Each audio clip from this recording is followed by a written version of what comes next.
Olá pessoal, sejam todos e todas bem-vindos ao canal Filosofia da Psique. Eu sou João Vitor Wroblewski e hoje vamos falar um pouco a respeito da morte de Sócrates. Então quem anda acompanhando as últimas postagens aí do nosso canal tem percebido que esse mês passado e esse mês atual, essas últimas postagens estão bem numa onda mais filosofia aí, aproveitando o finalzinho das minhas férias para me dedicar um pouco mais à filosofia, já que logo retornam as aulas e eu retorno com maior ênfase para a psicologia mesmo.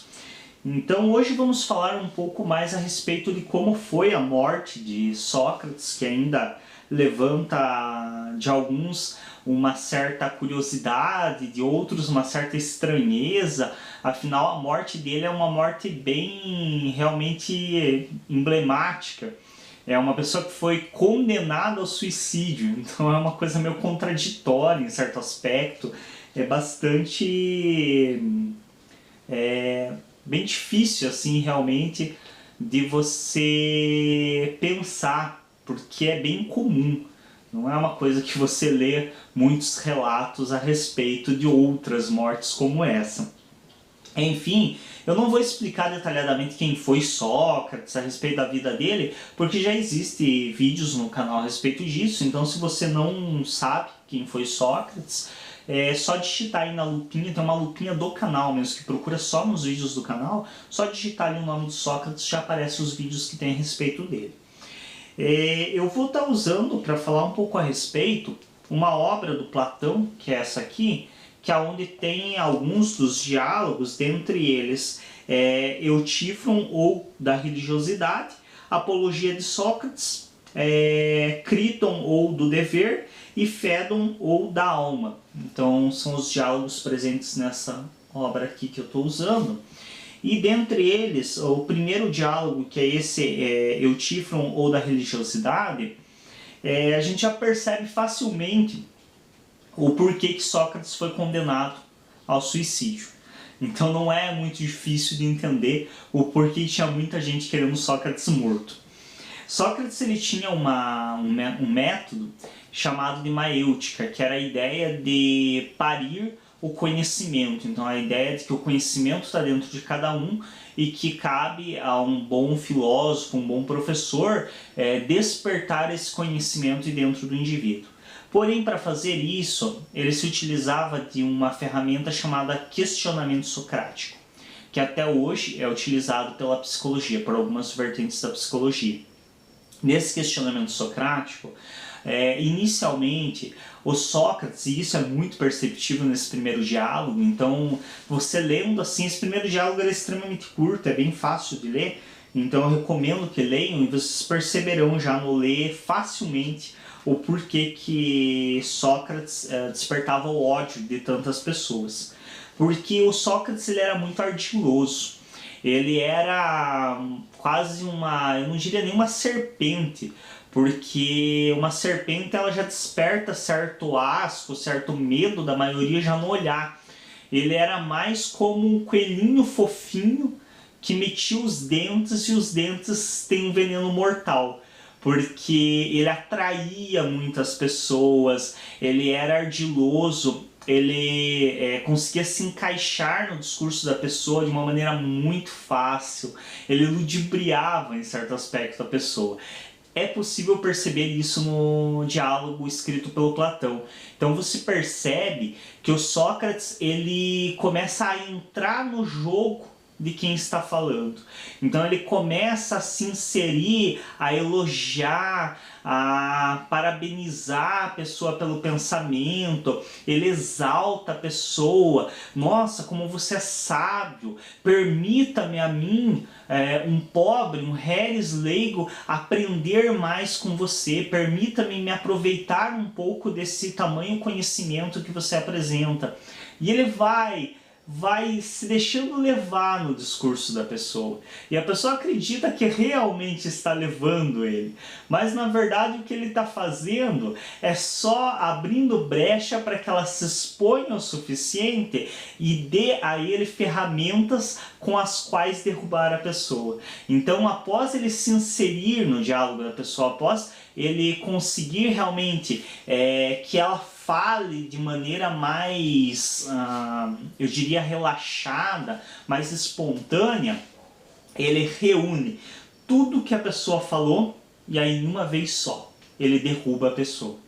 Então ele tem assim um método, uma maneira de agir que possivelmente, claro, aqui é uma interferência minha, não existem muitos relatos assim a respeito de como as pessoas se sentiam em relação a isso, mas a gente presume, pelo contexto atual, que na época não era tão diferente, possivelmente essas pessoas que se julgavam sábias e que eram levadas por Sócrates a acreditar que ele estava realmente se deixando levar pela sabedoria delas, quando ele derrubava elas desse modo, nós podemos presumir que elas se sentiam, de certo modo, constrangidas. Afinal, ele geralmente fazia perguntas de poucas palavras que faziam com que a pessoa se desmanchasse inteira.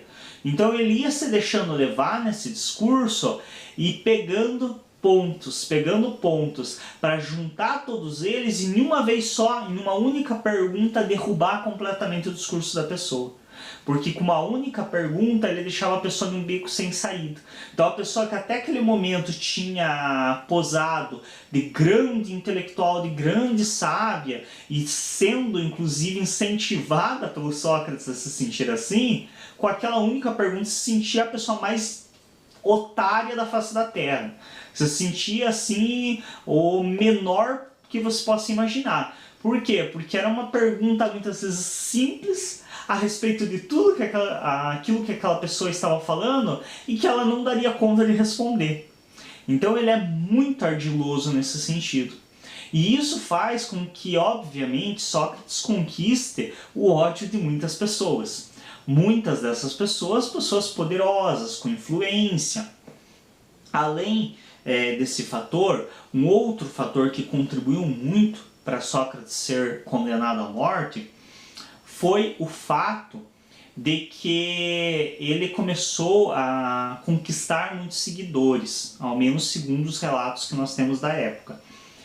Segundo os relatos da época, Sócrates de início era, entre aspas, o que nós chamaríamos hoje de um maluco da praça, né?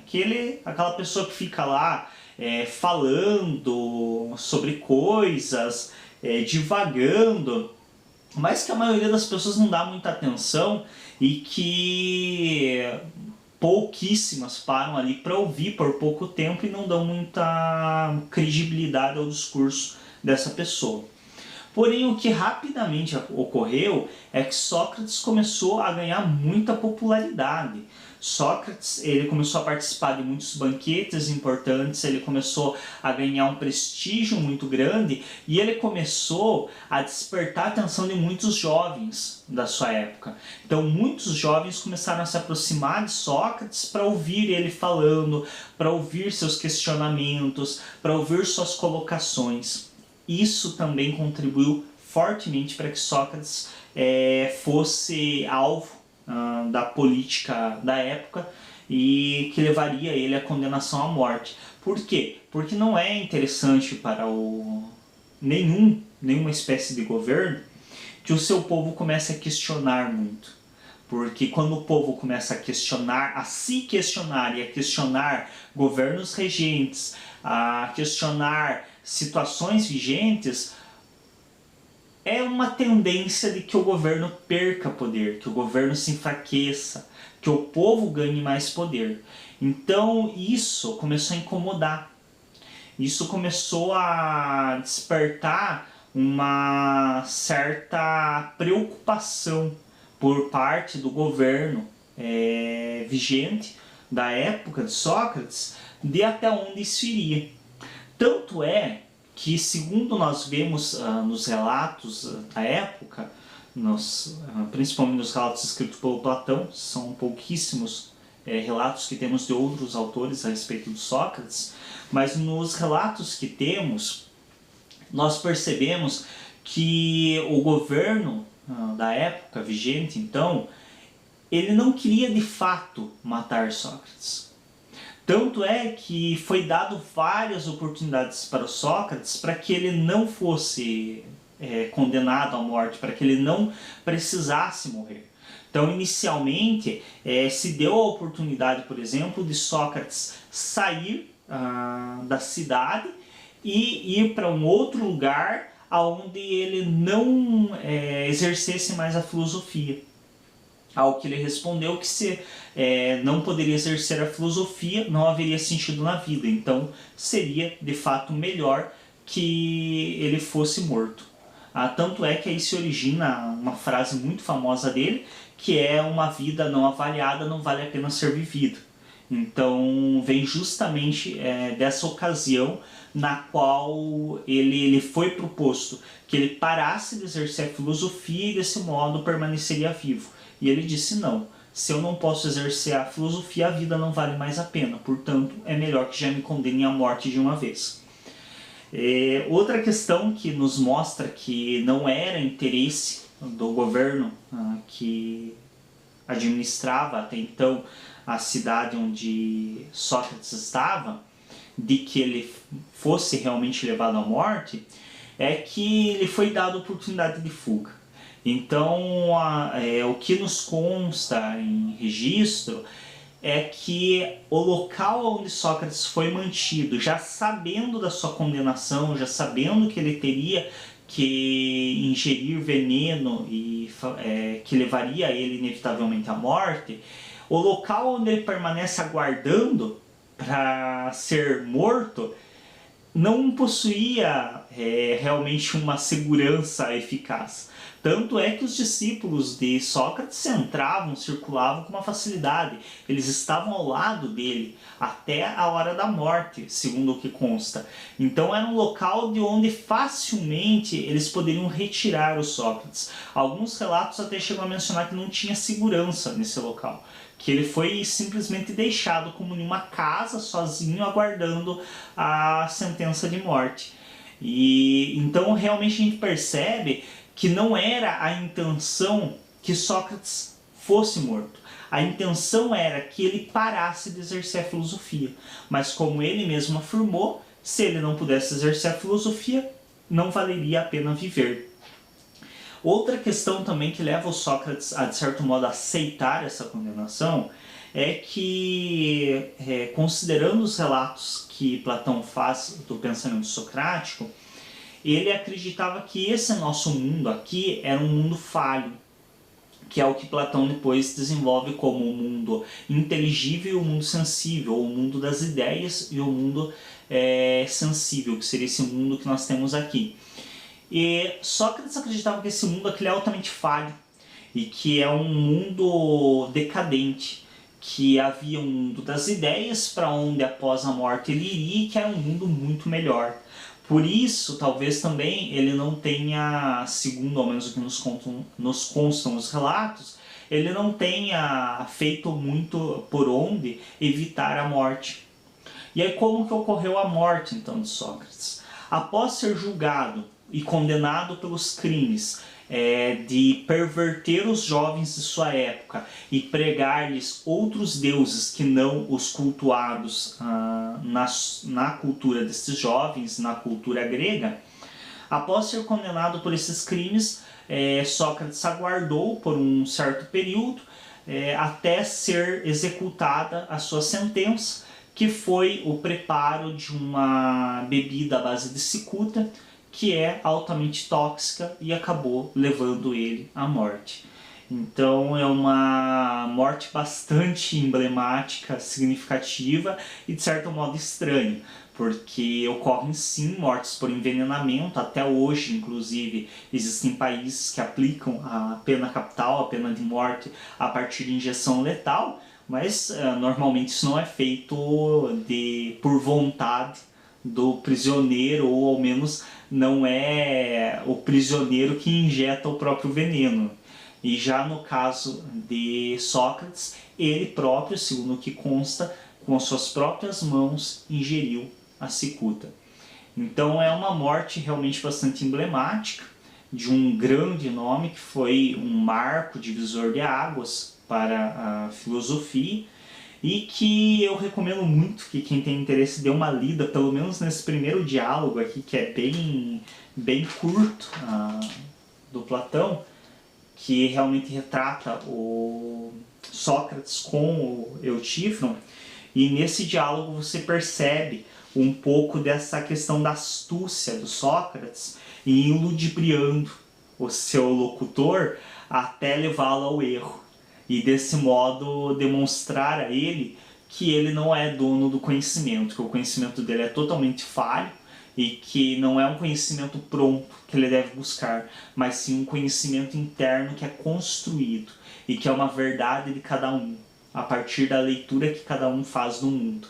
Então é uma coisa assim que realmente impressiona muito a forma do Sócrates trabalhar com esse aspecto, e ao mesmo tempo você compreende facilmente o porquê que as pessoas acabaram, algumas pessoas desenvolvendo um certo ódio aí por ele, mas também percebemos que ao mesmo tempo que tinha um ódio havia uma admiração, porque não se queria de fato que Sócrates morresse, se queria que ele não incomodasse. E é uma coisa que creio que já era da natureza dele. Se não for para incomodar, a vida não vale a pena. É isso. Obrigado pela atenção durante este vídeo. Se você ainda não é inscrito ou inscrita no nosso canal, se inscreve, clica em gostei nos vídeos para nos ajudar a destacar.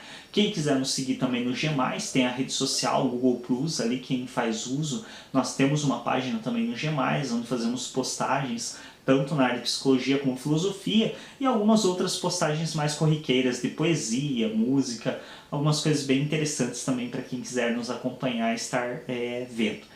Obrigado a todos pela atenção e até o próximo vídeo.